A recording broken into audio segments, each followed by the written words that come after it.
My taste buds are all sorry.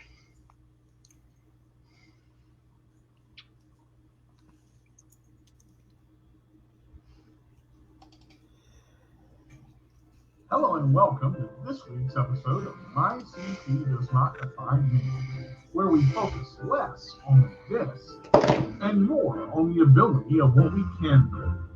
Join us each and every Wednesday at 7 p.m. Eastern Time, live on the Facebook Live.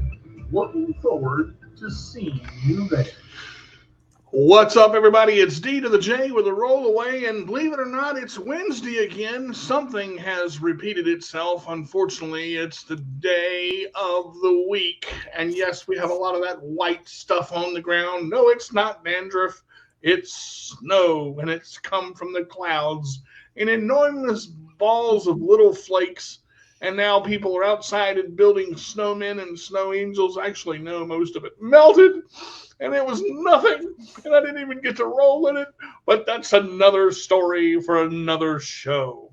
I slipped in it. I tell you, you can't even walk the dog in that. It's horrible. But today we're going to have a wonderful show. We have a wonderful guest, and I just like saying the word wonderful because it sounds so freaking wonderful. That's what it is. Well, anyway, I want to introduce a young lady that really needs no introduction. She's smart and talented and intelligent and wonderful. There's that wonderful world again. Miss Raven Sprite, I want to welcome you to our show. Thank you for being here. Would you do us a favor for those that don't know who you are? Would you please share a little bit about yourself and we will go from there? Oh, Lord, a little bit about myself for those that don't know Raven Sprite. Oh, geez. Okay. Well, all right. Well, I am Raven Sprite. I am the founder of Serving Justice.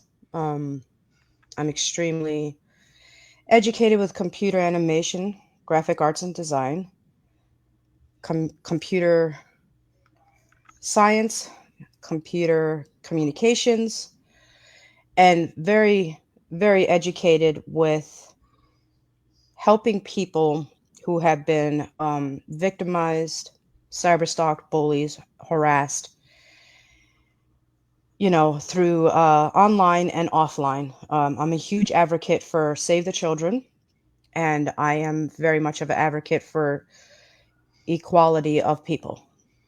So let's go with let me just kind of back up a little bit because there's a lot to unravel there. You mentioned quite a few things with the computer. How did you get into the computer sciences and the graphic design and all of that? Because I do that as well. What interested you in the graphic design? Well, it started way before that. I've always been an artist. I've always been sketching since I can remember. I just love doing art. From oil pastel paintings to chalk to graffiti to just paper and pencil. It's just something that I've always been passionate about. I went to school for, so I already have my art design, um, degree in arts, advanced art one, two, and three, and it's just something that I was always passionate about, and I really wanted to broaden that education and see where I can really just advance my artistic style. And of course, at that time, the computers were starting to become really popular. And, it's kind of like, okay, so what's going on with this? And I remember I started this little class, and it was Macromedia Flash 5. Mm-hmm. And I was like, oh, this is very interesting. I kind of like this. And that kind of started to give me the love of seeing what I could do with computers and my imagination, which brought to where I am today, where making websites. I used to make small websites for small companies and logos and drawings. Like the drawing that you see right here is actually my drawing. It's not AI generated. I actually created that through 3 different programs. I sketched it first, and then from there I put it in illustration, then I put it in InDesign, and then I put it in Photoshop to clean it up a little bit, and then back into illustration and InDesign to make sure that it has that nice gloss and look and shading to it.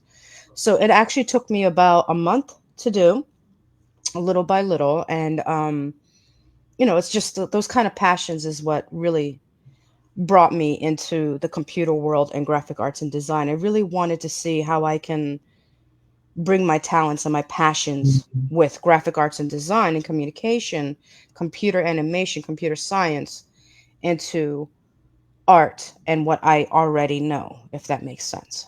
Was it does, and that's a wonderful explanation. I can see a lot into that. Like I said, yeah, you and I have a lot in common. We were Mhm. talking a little bit off air about some of the graphic design that I went through. Was the blank art canvas an outlet for you? Yes, yes, yes, it was. It was definitely an outlet for me. How so? I think it was an outlet for me mainly because, okay, how can I put this?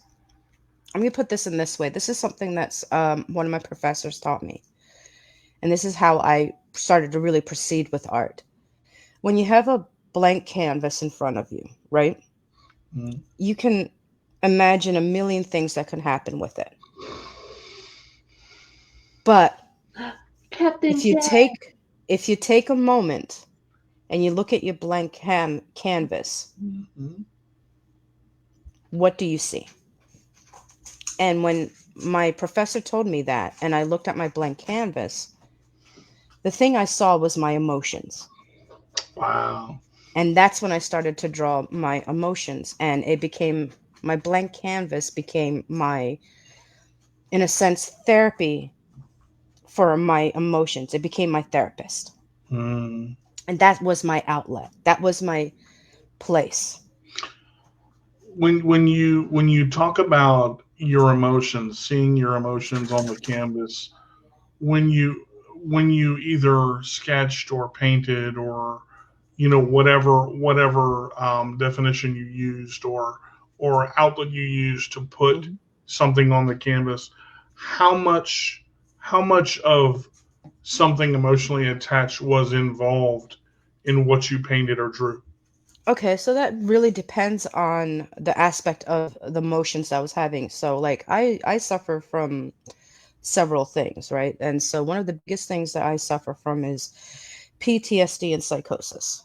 Hmm. And those are very complex emotions that happen. So depending on if I'm having a psychosis episode or a PTSD episode is depending on how long that artwork will be. It depends on how long it's going to take me to really express that emotion. And there's times where I have a couple of artworks I still have not finished because I still go back and still add more to it because it is a story of some sort of episode that I remembered that I need to continue with until I feel that it is finished. And then there's some that I have actually finished and it's taken me a couple months fully finished. And then there's some where my emotions were so much that the only thing I could really do was like maybe a couple of circles and kind of shade in to represent that, yes, I'm still intact.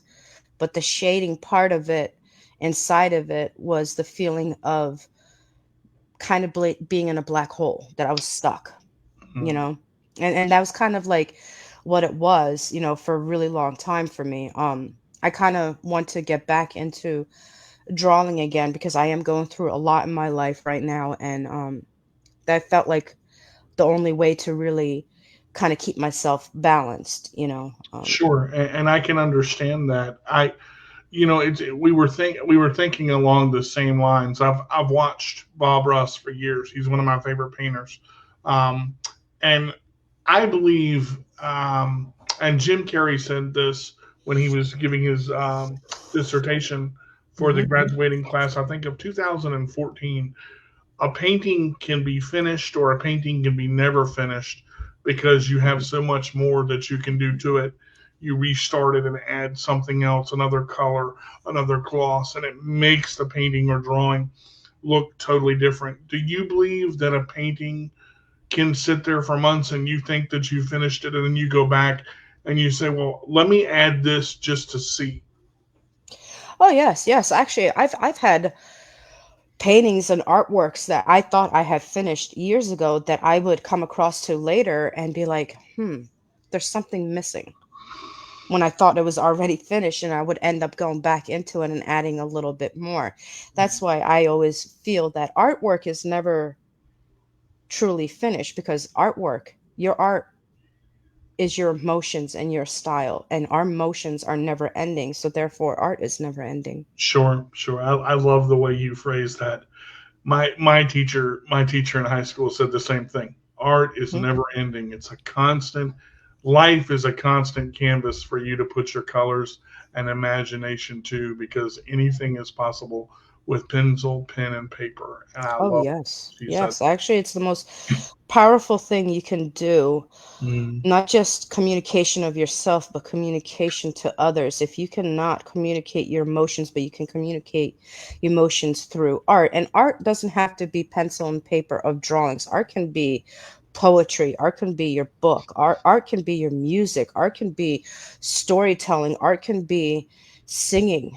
Art is a very broad. huge aspect, broad Mm, topic mm, of people's emotions and feelings. And like, even like what you're doing right here right now with your show, this is a form of art and passion. This is a form of you and how you are and how you proceed of life and how you get people on here and what you stand for. Therefore, when we're talking the way we are already making that blank canvas. When sure. we just started right now, right, our blank canvas is now growing, and it's becoming an artwork.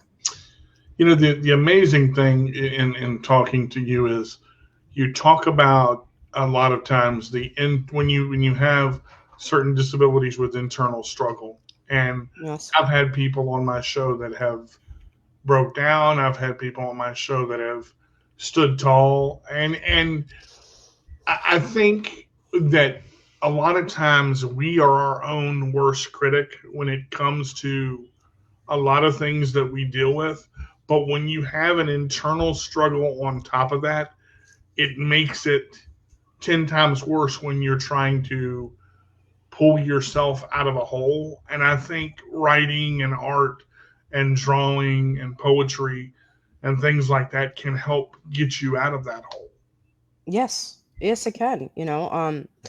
I always say to a lot of people who have a hard time of communicating, and you don't have to be a great artist. I don't care if it's stick figures. It's the fact of trying to draw out your feelings and your emotions, or trying to write it out or something, is better than to hold it in. Mm-hmm. And you'll start to find out who you are through that process. I've actually adapted this kind of skill to my children.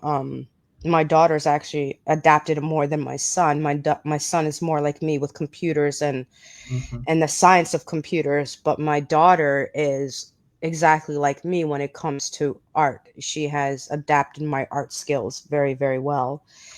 And she uses that to communicate and express her emotions and feelings, to the point that she wants to be a tattoo artist. She wants to go to school for art and get her licensing so she can find a good tattoo place and be a tattoo artist. That's to see your kids pick up the craft that you started with, but because they want it, they have their own passion, their own thoughts, their own ways of doing things. Does that help you to grow as a mom? Oh, yes. I never thought that they would adapt what I love so much. I mean, I'm happy for whatever they want to adapt to, but seeing them take the steps that I have taken. So like I said, my son, he is extremely smart when it comes to computers. And I am as well. I'm very smart with different programs, taking apart computers, putting them back together, coding, the whole nine yards. So my son has adapted that because he's watched me do that. And then my daughter watched me be an artist, and she's adapted that. And it makes me proud to see them, adapt that. But the way that they're doing it is their own, you know what I mean? So they're not like copying me, they're making their They own have their own steps. journey. Yeah, Yeah. yeah, And it yeah. makes me proud because the fact that my part of my smart genes has definitely gone to them. So that makes me feel really good to know that they have a purpose and they love what they're doing. And all I'm doing right now as a parent is guiding them to where they want to go with their goals with it, you Right. know. And that's the best that I can do, really. You were talking about something earlier about a lot of people will hold in their emotions. Do you find that having the internal struggles that you have with the disabilities that you have, does it make it harder to express your emotions, or is it more of a you want to just to not have to deal with it anymore kind of thing? Mm, that's a hard question. So a lot of people don't really know what I've gone through as a child, you know, and Right. Mhm. you know, I I've been raised to not not feel, you know what I mean? Yeah. Like Yeah. people don't care about your emotions, you know. You stay quiet, you bottle it up, and you move forward. You know, The whole that was our generation. You know what I mean? Like right. no Right. one gives a beep, you know. So just get up and go, you know. And that's been my life after being adopted. You know, The seen not heard. Yeah. Mhm. yes, that's been my life after being adopted. But then again, I wasn't seen nor heard when I was in the situation that I was in. So, if you don't mind, is it all right if I talk a little bit Sure. Sure. about that, which will go into that Whatever you question whatever that you you want to have there? Yeah. I, So mhm. I was born in Romania, and at that time that I was born in Romania, I can't do this. Russia was invading. Hmm. Russia was invading Romania, and at that time, you know, I had to live through war, poverty, and a lot of really, really, really horrible things. Mhm. So the things that most people would grow up with, you know, socks, shoes, blankets, their own beds, you know, roof over their heads and stuff like that. I didn't really have those things, you know. Right. Mhm. I learned of just surviving when we did have food, you know, and stuff like that. I learned how to hunt at a really young age. It's a tradition that we have, you know, but food was very weak at that time because of Russia invading Romania, you know. So things were very, very rough at that time. And then I've seen things that a lot of children should not see or Mhm. feel or be subjected to. And so, because of all of those things that I have seen, and then on top of that, I was placed in the Romanian orphanage for several years, which I think I rather prefer to have not been in the Romanian orphanage and rather prefer to been on the streets. Um, I was subjected to worse abuse, In worse starvation, mhm. you know, than anything else to be, you know, adopted. And the way that I was adopted is so just before the right family came along in the orphanage, what they would do is they would lock up the cage part of the bedding, right? And they'll dress you up really nice. And then these people would come look at you like you're prized meat and see if the price is right. Right. You see what I'm talking about? And then if they picked Mhm. you, great. If they didn't, they would say goodbye, you It, know? it And was more of a show. It wasn't. yes, Yeah. yes, yes. And that was like so disheartening because the Romanian orphanages, like they would see you know, these advertisements here in America where it's like, you know, these poor children, but they wouldn't show like the actual truth behind it that I was living, you know. And due to that time, at the same time, I was in the orphanage with my baby sister, and she uh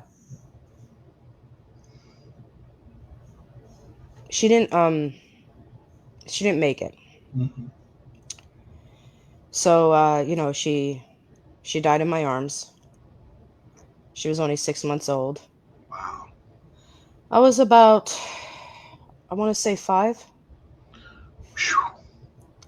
And they don't take away the babies or the children that have passed away, you know, right away. They kind of leave them, you know, for a while. So that was pretty rough, you know, in my life.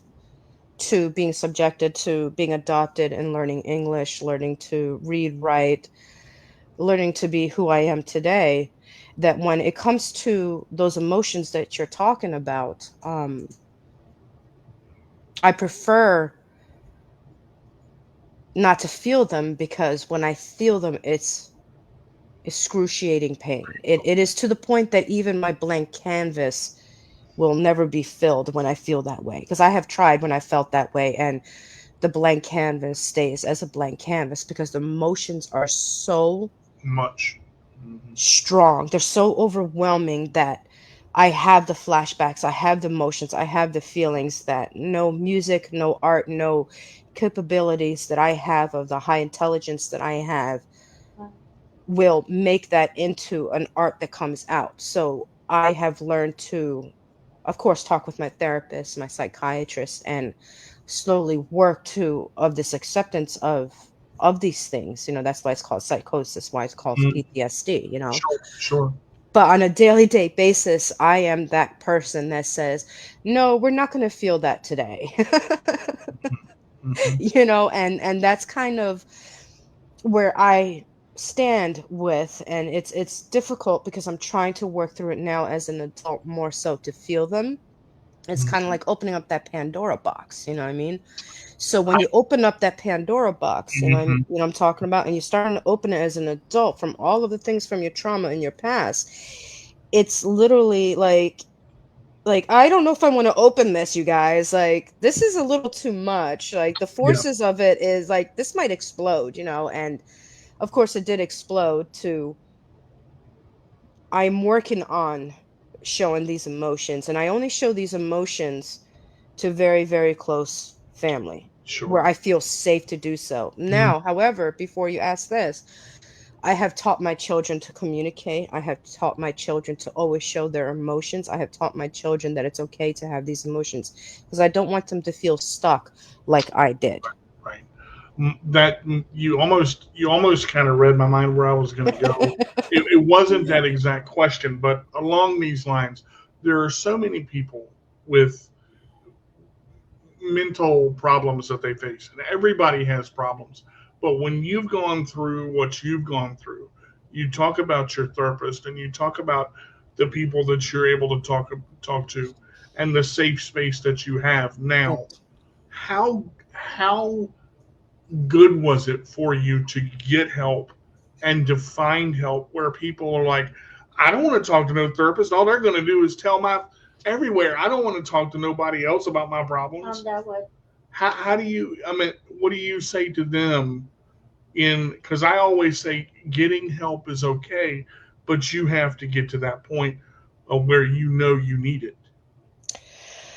Well, the only thing I can say really is that when you find the right therapist for you and the psychiatrist for you, it's going to take it's a journey, unfortunately. Mm, That is a journey. You're going to get the ones that don't really care. You're going to get the ones that are just in it for the check. You're going to get right. the ones that are just whatever, you know what I mean? But when you find the right one for you, and know that it's the right one for you, I mean, I say definitely, because no person in this world, regardless of anything, should ever feel like they have to stay silent from their emotions, Sure. you know? And it doesn't. Now, understand this very fully, okay? When I say no person in the world, it doesn't matter what they have done in their lives, whether it's good or bad. If they need to talk to somebody, right? They have the right to talk to somebody. You see Mm, what I mean? that's Because we are humans, we are flawed, we are designed to learn and grow. It doesn't matter how old you are of learning and growing. So therefore, each and every day, if you can find a safe place to communicate with somebody about your emotions, it's better to do that than what I have done for so long in my life, mm, to is to hide it. sit there Hmm. quietly in a darkness of yourself, feeling unheard and having those emotions become the very monsters that we used to be afraid of that would be underneath of our bed. Sure. Mm-hmm. Sure. Looking at and Charles, one of my fans that has been a member of this show since it started, said, we're not living, we were surviving. He said, I had the same background. A lot of people, for especially for men, we're told to be tough and rugged and don't cry and don't show emotions because we're supposed to be this. The stereotype, I hate stereotypes because it bothers me to a point. I'm one of the most emotional people about my life. When I feel something, I feel it. And it's because of this one sitting over here that I let those emotions go. I used to lock them away Hmm. because I was supposed to be something that society said I was supposed to be. And instead of believing what I wanted to be and feeling what I wanted to feel, I would shut down and close out because of the pain that I was feeling. Hmm. This is rough because it brings back a lot of memories for me too, growing up. Now I didn't have nearly as hard as you've had it, and I don't think many people have had it nearly as hard as you've had it, especially coming from another country to here, having to learn English, having to be adopted on top of all of that. But the thing about it is, I look at you as a person today, and your strength is phenomenal. I mean, in helping people, you are one of the, I would say, pegs of letting people know that it's okay to get help and it's also okay to ask for help because sometimes that's the hardest problem. Yes, it is. Actually, when people don't ask for help or get the help that they need and they allow that darkness to embark and surround them in such a bad way is when the suicide rate becomes higher. Because Mm, in our society, as we've grown up, right, we were as grown up as seen and not heard. right. Yes. And because of that, we stay quiet. We are told that our emotions are not valid. You go to work, you go to school, you shut up, and that's it, right? You deal with it. Hmm. You just deal with it. That's our society, right? That's what we grew up with. And because of that, and because of what our parents have grown up with, and then what our children are growing up with, the suicide rate fluctuates, but it still maintains very, very high, unfortunately. And that's why I always say, go get the help that you need. But I also say this, and you guys know about me as Raven Sprite. I always say, speak up. Mm, I am very much about speaking up. You don't allow anybody to silence you. You see, there's people out there that will deliberately silence you because they just don't like you, hmm right? my mentor and I, right when you said, she said, let no one steal your joy, let no one silence you because your voice is meant to be heard. That's Hmm. why you have it. I wanted to break on this. Charles said this, my favorite quote: no one will know the violence it took to become this gentle. That is, you know, you look at life and you see a person on the outside and you can't see the inside. You have no idea what that person has been through on the inside. But we as a society judge by look, by type, by color, by chair, by disability, by eyesight, by whatever means we see. And if we could start to look at a person as an individual and not a person sitting in a chair, which the show that I did last week about labeling, I when I relaunched this show, I wanted to do something different. And this is the reason that I've had Raven on here. Yes. As much as she's gone through, you look at what she just said. I am an advocate for people. I'm going to be heard. I'm not going to be silenced. With all that she's gone through and the silence that she has felt from the grievances that she has went through, in that it's a volcano in itself. See, life is a volcano, and eventually, no matter how much you're pushed down, no matter how much you're abused or hurt or lied to or how many things happen to you, eventually it packs in. Yes. And the smallest thing can set it off and it spews. But when that lava spews, it takes out every person around it. And I think that's where we need to avoid, because that's why help is important. Finding the right person to talk to. It doesn't even have to be a psychiatrist. I would prefer it to be, but I think that so many people think that, someone to talk to like that is a bad person because they're going to share your information. They're under oath not to. Now, some may violate that oath, but I've seen very few do it. And I think that you need to find somebody to talk to if you don't have anybody to talk to um, Yeah. in your life. I've did this comment here. I know how it was. I was in foster care. I was in the foster care system as well, and also adopted, as well as English was not my first language. So, I mean, you're getting it, and the people that are coming in and hearing this is going to touch somebody because they're going to realize, man, I've been dealing with this crap for so long, and all I had to do was reach out. And I think that first step, once you get past that first hurdle and you realize that you are important enough to reach out, you are important enough to be heard, you are important enough not to be silenced, then you realize I can be heard and not just seen.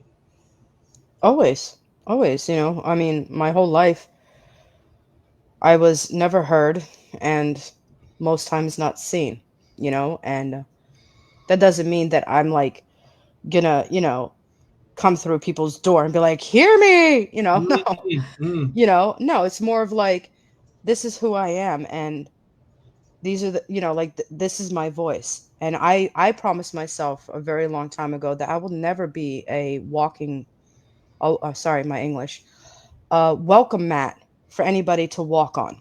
Sure, sure. That you're not gonna just step on me and say, oh, whatever. No, yes, I have kindness, but don't take my kindness for granted either. Sure. You Hmm. know what I mean? And Was, that's our was society too. was there a particular point or something in your life that pushed you to that decision?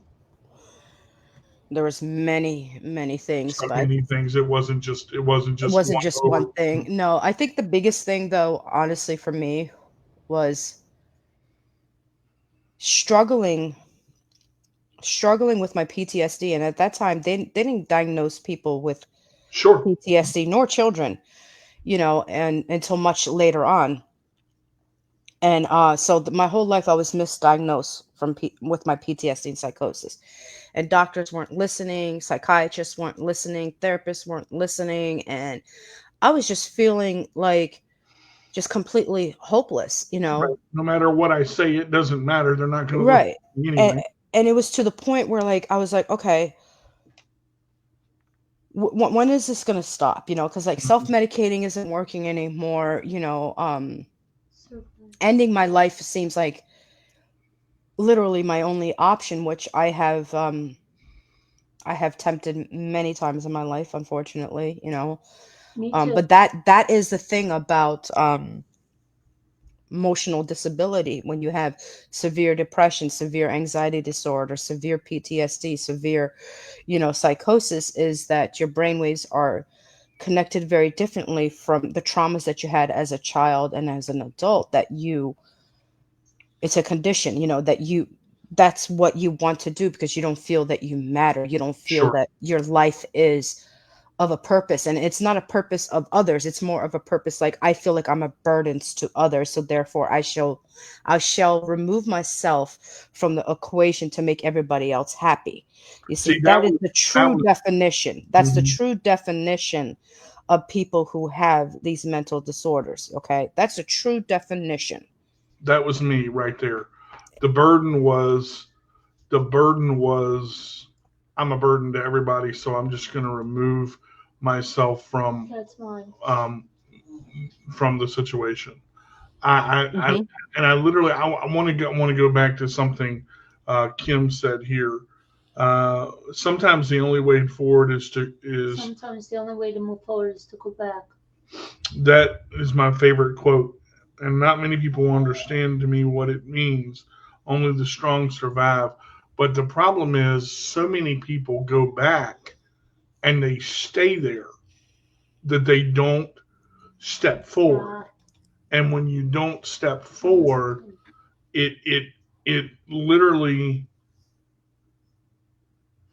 is harder to, because you're in the past, to come out and rid yourself of it. You Yeah. understand what I'm saying? Yes, I do understand exactly what you're saying there, and that's why the resources that we have, you should never be shy from. You know what I mean? That's why using those resources are the key to help you. That doesn't mean that, the disability of the mental disorders that we have are going to fully go away, but you're going to start to build a coping skill and communication through your therapist and your psychiatrist, that you're able to live not a normal life, but a life where you can understand when you're having a psychosis moment or a depression moment or a PTSD moment. And what my therapist has always told me, that it's okay to have those moments. Yes, feel them at those moments. Right. Feel them and sit with them, because that's okay to sit with them and feel them. But And don't then find something Yep. to help you to move with it. So I always find some sort of comfort. So I'll either put on my favorite movie. A lot of people who don't understand PTSD, let me put it this way for you. A lot of people who have PTSD, especially like the way I have it, we don't like a lot of surprises, we like things that are pretty much the same. So I'll watch like to my 10 favorite movies a lot more, because I've already watched them. I know what's going to happen. It's very predictable for me. There's no surprises, you know what I mean? And it gives me comfort, and certain things that I do helps me to work through those processes. And that's called grounding techniques. Right. You see what I mean? And you have to do that because you can't be controlled by your past or your future. I want to get a comment up here. I like that one. I was actually just reading that one. Yeah. Your voice should always be heard. Sometimes you have to roar like a lion so you can be the lamb that God meant you to be. That is so true. That is so true. That's why we love him. Yep. Yep, there it is. Yeah. Okay. So when he's saying roar like a lion, I am a Leo. My logo for the longest time was a lion, because it's not that I'm a king, you know what I mean? It is because I been through so much, just like lions have been through so much, and they take care of their family, they take care of Lions their take care pack, of they do their things that they need to do, and that's what I do each and every day. I've helped so many people, and I've even helped the people who have literally stabbed me either in the back or in the front. And I still, even though they have done those things to me, I still wish them nothing but the best. You see what I mean?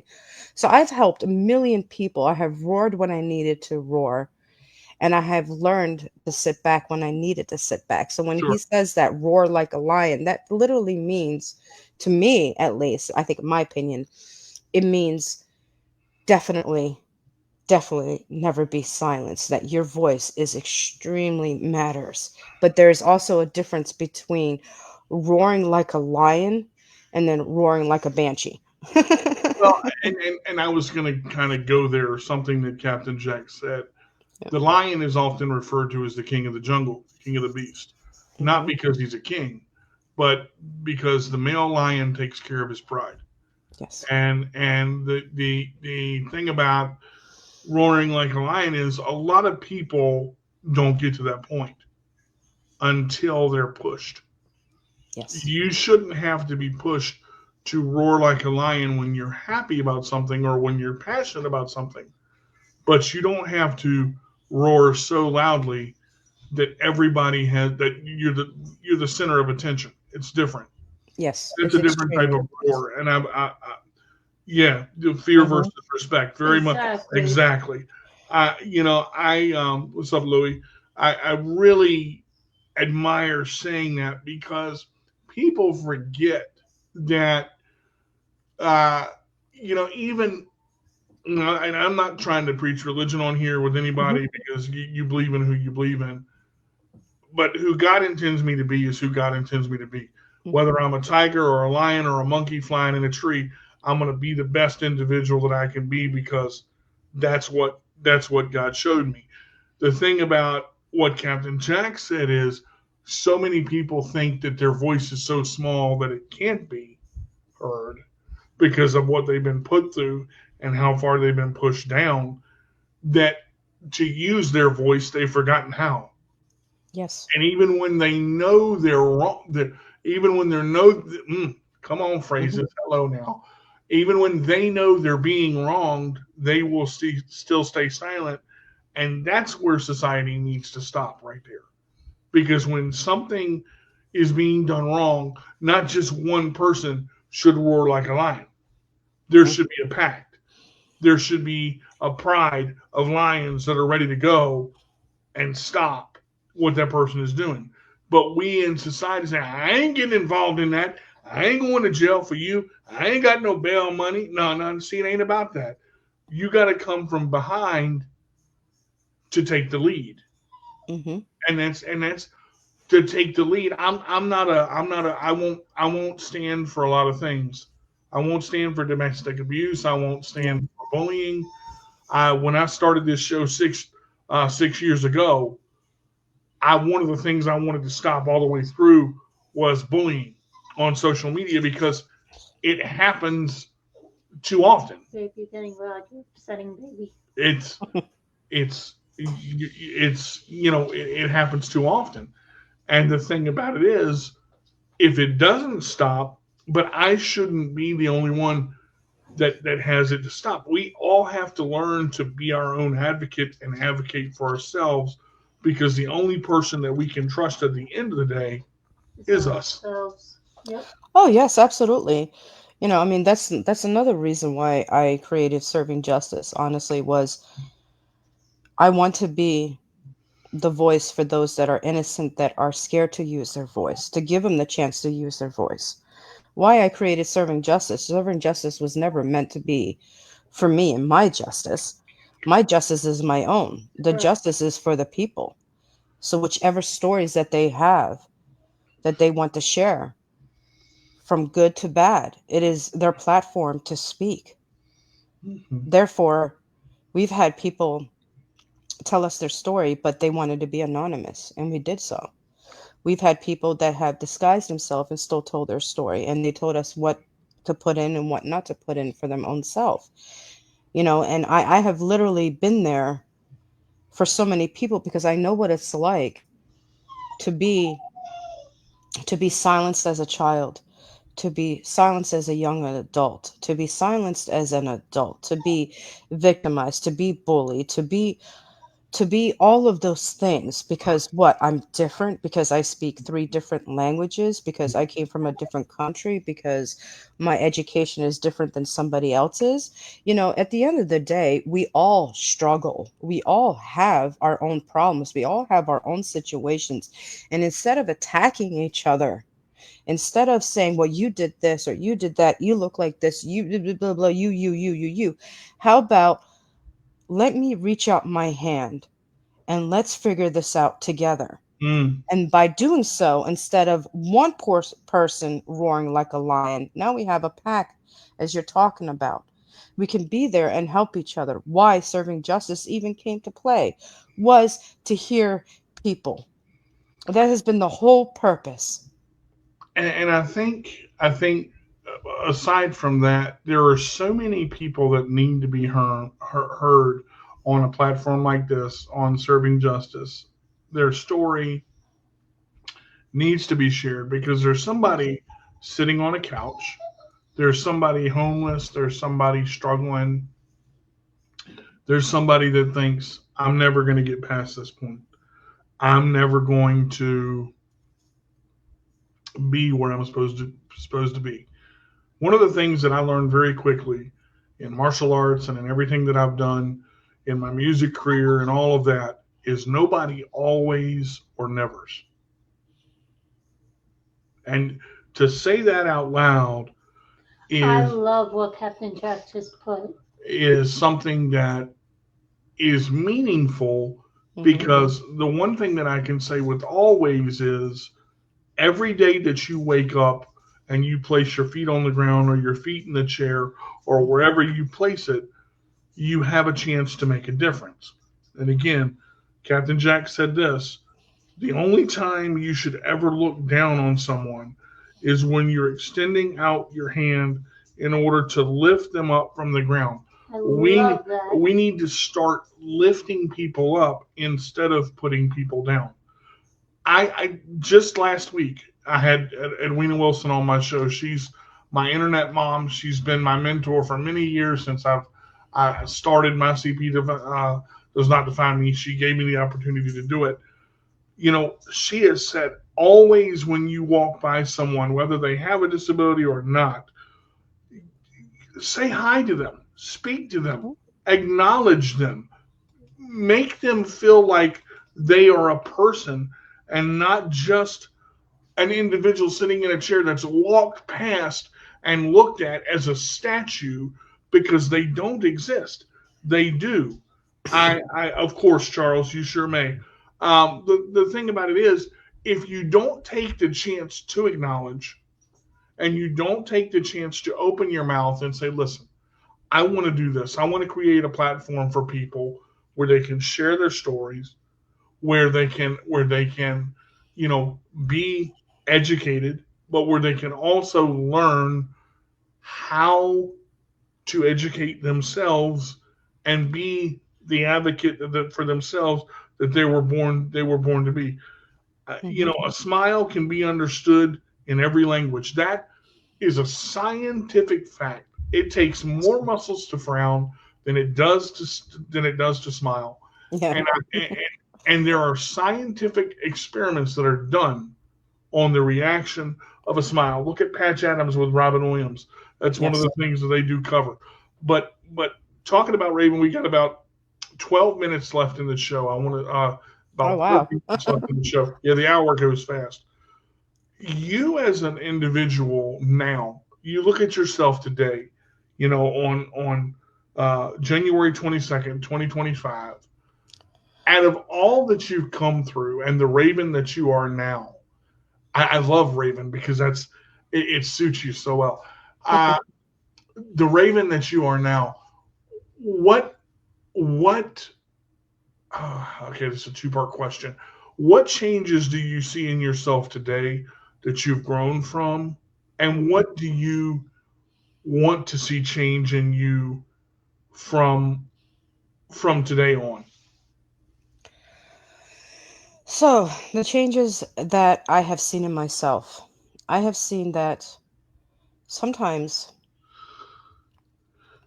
when you're helping somebody, you have to make sure that you don't drown. That is a major thing that I have learned.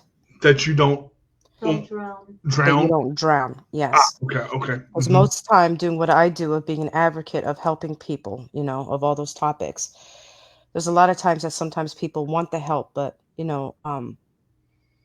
don't push to help themselves. So you end up drowning more than saving them. Do you know what I mean? Or you save them, but you end up drowning. So I'm learning the fine line between of helping and how to help without hurting myself. So I've learned when, where, what, and when to step back as well for my own mental health.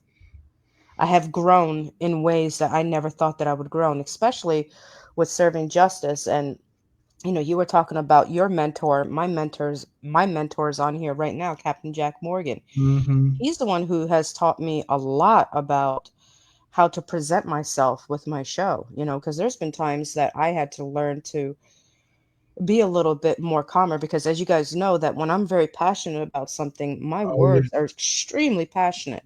But I'm Hmm. learning more and more every day to be more calmer with my passion and to listen more and to really take that in, because it's a growing process each and every day of being an advocate to Hmm. helping people. Now, what can I work on? I would have to say the biggest thing that I can really work on is just learning to be okay with me. Mm. You see, that is my biggest struggle. It doesn't matter how far I go in life. I could manifest a mansion and get there. I can manifest serving justice being this huge platform. That's great and everything. But if I'm not okay with me, none of those things matter. So, what I need to keep on working on every day with myself, and I'm not ashamed of it, is working on myself and being okay with me. There's a reason why you guys don't see my face, is not because I'm afraid of the stalkers coming to look at me. It is because of all the ridicule of my whole entire life, all of the bullying and the hateful words of me. It has impacted me in such a great form that I don't see myself in the mirror and I don't like to show my face anymore, because it is that disgust within myself. Because people say words don't hurt, but believe it or not, Oh yes, even they the do. strongest person in the universe, it Mm. hurts. And I'm strong. Yes, I will give you that. I am very strong, but I'm also human and I do have emotions. Let me say this because I want to make sure that you know this. To reply to your comment, Crystal, I have not. If you would resend that to me, I will post that out. I did have that, and I apologize. But yes, I think it would. Louis, thank you so much to responding to our comments. Talking about Captain Jack real quick.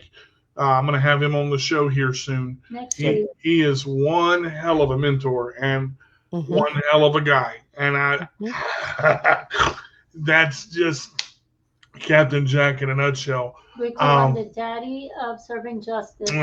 I'm going to tell you this, Raven, and I mean this from the bottom of my heart. Ever since I first met you, I've seen your beautiful face, and I'm going to tell you, you deserve to be seen, not because of the accomplishments that you've made, not because of what you've gone through, but you deserve to look in the mirror because you are a beautiful person on the outside and the inside, and the things that you've done for people and for yourself shows in that. And regardless of the abuse that you've taken, regardless of the abuse that you've been through, no one should ever feel that they have to hide their face because they're disgusted with themselves to a point. We're all human. You said it. We're Mhm. all human. I am who I am, and I won't change for anybody. The only changes that I can make are the ones that God shows me and the ones that I allow Him to make within me. You have helped people through serving justice. You've helped people through talking. You've helped, being on this show tonight. You've shared a little. We're gonna have you back on the show again for a part two because we didn't even scratch the surface of No, we did not. what I wanted to get through in this first hour. But I'm so glad that we talked about what we talked about, and that's why I love this show like this because it gives a person an opportunity to share what they want to share to see how the show is going to go. So many people are afraid to share their story because they think that someone's going to hear it or someone's going to get a piece of it or someone's going to take something. Mhm. I want to say this to you out loud, and I'm sure it's been said to you before, but you have two things that no one can take away from you: your word and your heart. And both of those are very pure. And that's all I'm going to say because I I'm not one to try to you you have to do things in baby steps in this life. Yes. Um, and it's hard, but know that you are loved, you are cared about, you are seen as a motivator, much like Captain Jack is. Serving justice is a great cause. Um, I'm glad to be part of you and Captain Jack and Of everyone course. else that um, our people have helped out on virtual reality in real life. But see, there's a difference. When you're on virtual reality, a lot of people use virtual reality to get away.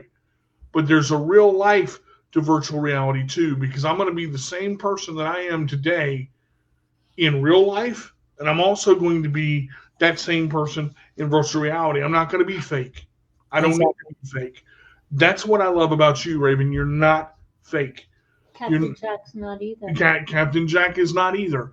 There are I have said this since I started my show 6 years ago. I don't deal with fake people. I don't have time for that BS. Yep. Okay? And this is the one thing I will say on this show.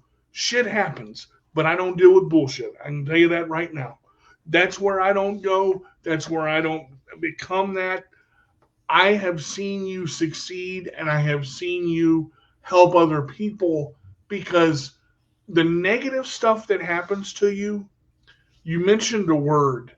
It's but a moment. And it seems sometimes like it's a bunch of moments that just coexist in this round circle that can't be broken, but it can. And you will